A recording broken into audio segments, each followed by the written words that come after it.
Hello students.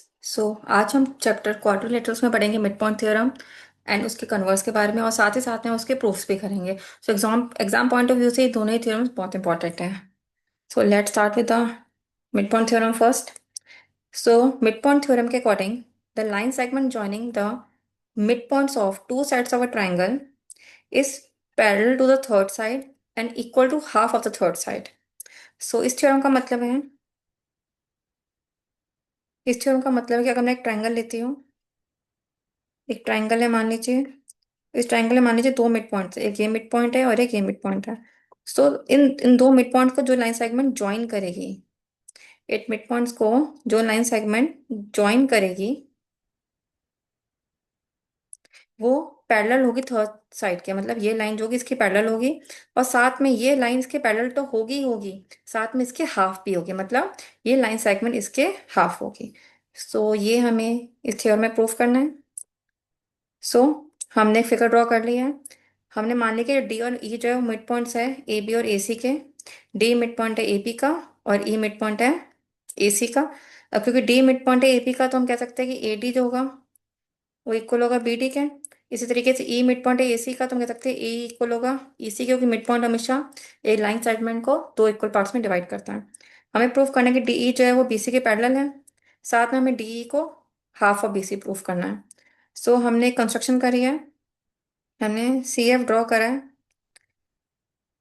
Parallel to A B. साथ में हमने जो साइड है, जो लाइन सेगमेंट है डी ई, उसको हमने एक्सटेंड कर दिया आगे ई एफ तक। ये हमने कंस्ट्रक्शन करी है। In triangle ABC through C, draw a line parallel to BA and extend DE such that it meets the parallel line at F as shown in the figure. हम दो triangle consider करेंगे, triangle ADE और triangle CFE। इन दो triangle से हम देख सकते हैं कि EC इक्वल होगा AE के, क्योंकि E मिड पॉइंट है। देन एंगल CEF इक्वल होगा एंगल AED के, vertically opposite angles. Then angle DAE, ये एंगल जो होगा इक्वल होगा एंगल FCE के। ऑल्टरनेट इंटीरियर एंगल्स क्यों? क्योंकि हमने CF को पैरेलल ड्रॉ करा था अभी कंस्ट्रक्शन में। ऑल्टरनेट इंटीरियर एंगल्स इक्वल हो जाएंगे। हम कह सकते हैं कि ट्राइंगल ADE कॉन्ग्रुएंट हो जाएगा ट्राइंगल CFE के by ASA congruent condition. Now हम कह सकते हैं कि अगर ये दो ट्राइंगल कॉन्ग्रुएंट है तो CF इक्वल होगा AD के। CF मतलब ये जो साइड है वो इक्वल होगी AD के बाय CPCT। ऑल्सो हम देख सकते हैं कि जो AD है वो इक्वल है BD के भी। CF इक्वल है AD के बाय CPCT। AD भी इक्वल है BD के, क्योंकि D मिड पॉइंट है। इन दो पॉइंट से हम कह सकते हैं कि CF इक्वल होगा BD के। ध्यान से देखिए, CF इक्वल है AD के और AD इक्वल है BD के, तो CF इक्वल होगा BD के। ऑल्सो अब हम देख सकते हैं कि हमने प्रूफ कर दिया कि जो CF है वो इक्वल है BD के। साथ में CF जो है वो पैरेलल भी होगा BD के। क्यों? साथ में जो CF वो पैरेलल भी होगा BD के। क्यों? क्योंकि अगर CF जो है वो इस पूरे AB के पैरेलल है, तो उसके कुछ पार्ट के भी तो पैरेलल होगा ना, तो मतलब BD के भी पैरेलल होगा। तो अब हम देख सकते हैं जो ये साइड है CF, CF जो है वो इसके इक्वल भी है BD के, और CF जो है वो पैरेलल भी है BD के। एक प्रॉपर्टी होती है कि अगर एक क्वाड्रिलेटरल में एक ही साइड दूसरी साइड के पैरेलल भी है और साथ में उसके इक्वल भी है, तो वो एक पैरेललोग्राम बन जाता है। तो हम कह सकते हैं BTCF एक पैरेललोग्राम होगा। ये प्रॉपर्टी बहुत ज्यादा इंपॉर्टेंट है कि अगर किसी क्वाड्रिलेटरल में मैं ये प्रूफ कर देती हूँ कि एक पेयर ऑफ साइड, कोई भी एक पेयर ऑफ साइड इक्वल भी है आपस में और पैरेलल भी है आपस में, तो वो एक पैरेललोग्राम फॉर्म करता है। BTCF एक पैरेललोग्राम हो गया। तो हम कह सकते हैं कि अगर BTCF एक पैरेललोग्राम हो गया तो DF पैरेलल होगा BC के। DF, सो जो DF होगा वो BC के पैरेलल भी हो जाएगा, क्योंकि हम इसको एक पैरेललोग्राम प्रूफ कर चुके हैं। अब अगर ये पूरी साइड इसके पैरेलल है BC के, तो मैं कह सकती हूँ, अगर पूरी साइड पैरेलल है तो मैं कह सकती हूँ कि जो इतना पार्ट होगा वो भी BC के पैरेलल होगा। तो हमने प्रूफ कर दिया कि DE जो होगा वो पैरेलल होगा BC के। अब एक और पॉइंट हमें प्रूफ करना था कि डीई को हमने बीसी के पैरेलल तो प्रूफ करना ही था, साथ में हमें प्रूफ करना था कि डीई जो है वो बीसी के हाफ भी है।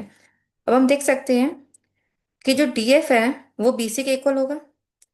डीएफ इक्वल होगा बीसी के, क्यों? क्योंकि बीडीसीएफ एक पैरेललोग्राम हम प्रूव कर चुके हैं और पैरेललोग्राम की अपोजिट साइड्स इक्वल होती है। ऑल्सो हम कह सकते हैं कि जो डीएफ होगा वो डीई के ट्वाइस होगा। क्यों? देखिए फिगर में, क्योंकि जो डीएफ है वो डीई के ट्वाइस होगा। क्यों? क्योंकि बाय सीपीसीटी डीई इक्वल है ईएफ के।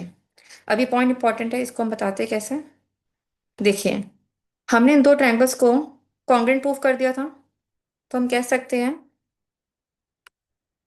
कि जो डीई होगा वो इक्वल होगा ईएफ के बाय सीपीसीटी, क्योंकि दो ट्रायंगल्स को मैं कॉन्ग्रुएंट प्रूव कर चुकी हूँ। तो बाय सीपीसीटी ये दोनों इक्वल होगा। तो ये इंप्लाई करेगा कि जो डीएफ होगा वो मैं कह सकती हूँ ट्वाइस होगा डीई के। डीएफ ट्वाइस होगा डीई के, तो यही हम बात इधर इस चीज में कह रहे हैं कि जो डीएफ होगा ट्वाइस होगा डीई। क्या मैं देख सकती हूँ?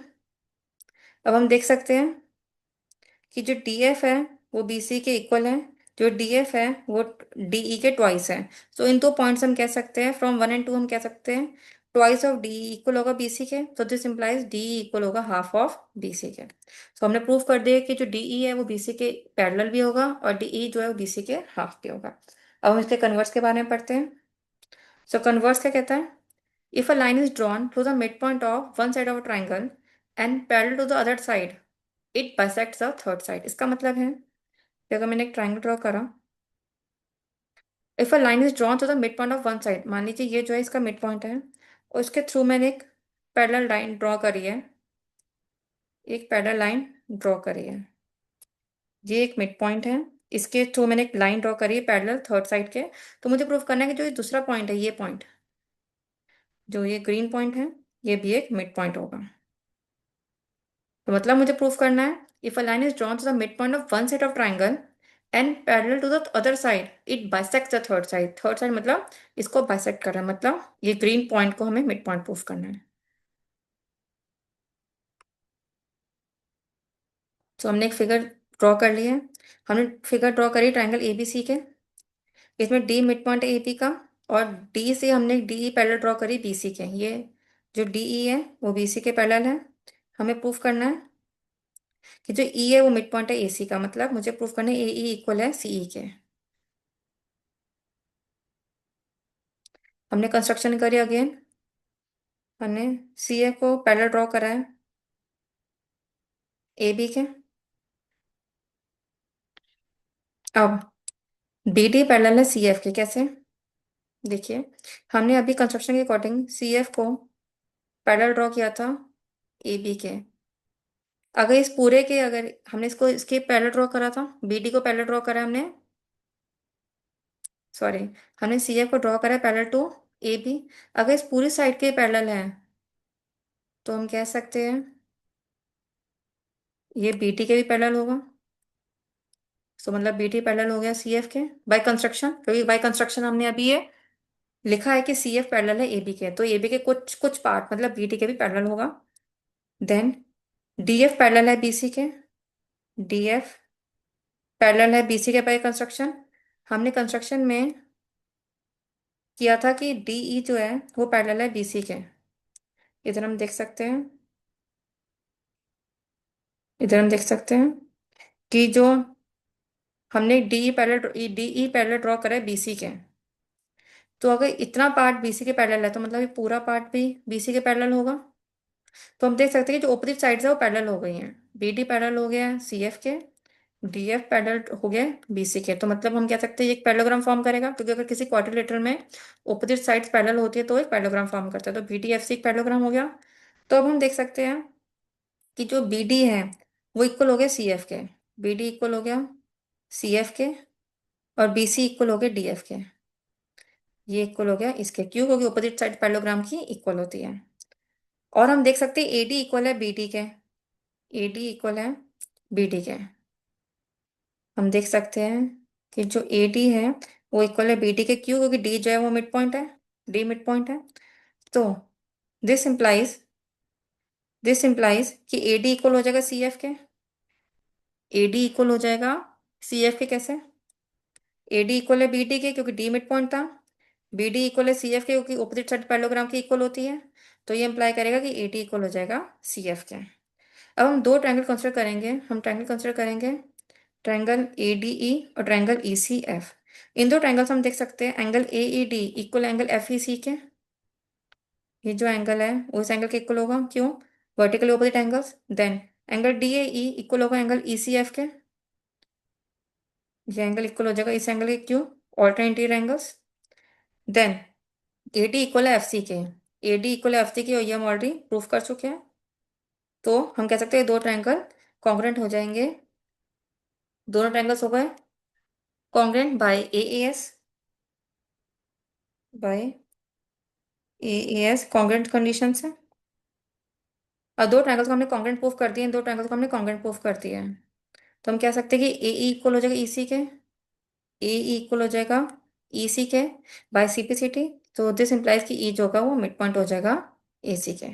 सो converse of mid point theorem में हमें यही प्रूफ करना था। तो that's all for today's class. Thank you.